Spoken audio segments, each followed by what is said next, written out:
Yo. Check the connection. This is the official broadcast. SSGX in your system.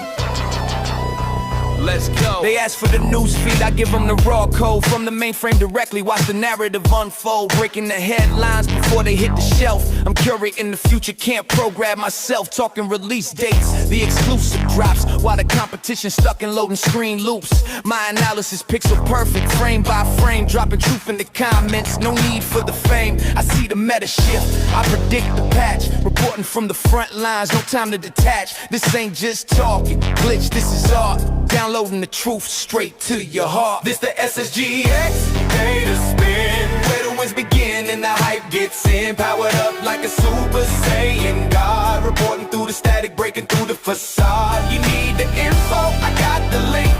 Synchronize your scouter, don't even blink. This the SSGX data spin, tracking the dev streams, decrypting the teasers. For the casuals and the day one seizure pleasers, I analyze the gameplay, frame rate and lore. Give you what you need, then I give you some more. Is it Xbox exclusive? Xbox's Starfield tops the US gaming charts for first time since 2023. Glitches and gamers, boot up. 4K the Cybergoon here with a massive data packet from the settled systems.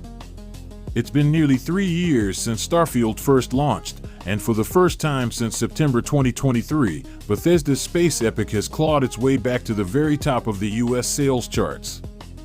Analysts are calling it a testament to the power of a second chance. Let's decrypt the signal.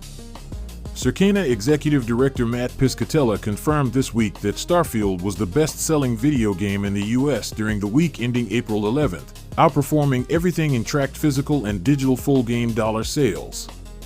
It's the first time the game has led the weekly US best-selling titles chart since the week ending September 2nd, 2023, the weekend following its original launch on Xbox and PC.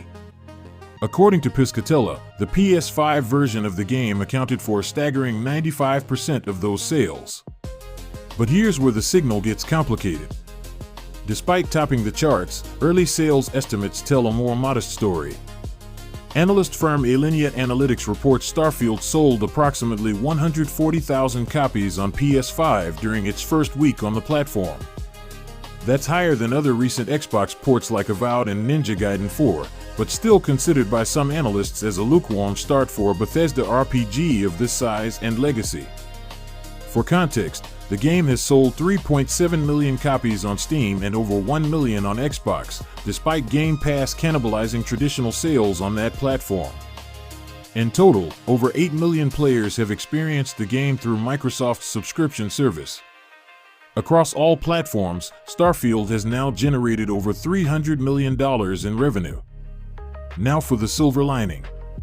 The PS5 launch was accompanied by the ambitious Free Lanes update and the paid Terran Armada DLC, both dropping on April 7th. The results have been a clear resurgence.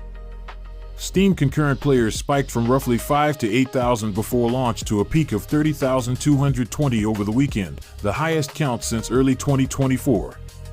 On Xbox, True Achievements data shows the player count jumped a remarkable 197%, rocketing the game from 56th all the way up to 18th place in the weekly rankings. That's the signal from the charts, glitches. Starfield is back in the spotlight, boosted by its long-awaited PS5 debut and its most significant content drop since launch. The real question is whether the game can hold onto this momentum in the weeks ahead, or if this is just the final flash of a dying star. I'm 4K the Cybergoon. Stay upgraded.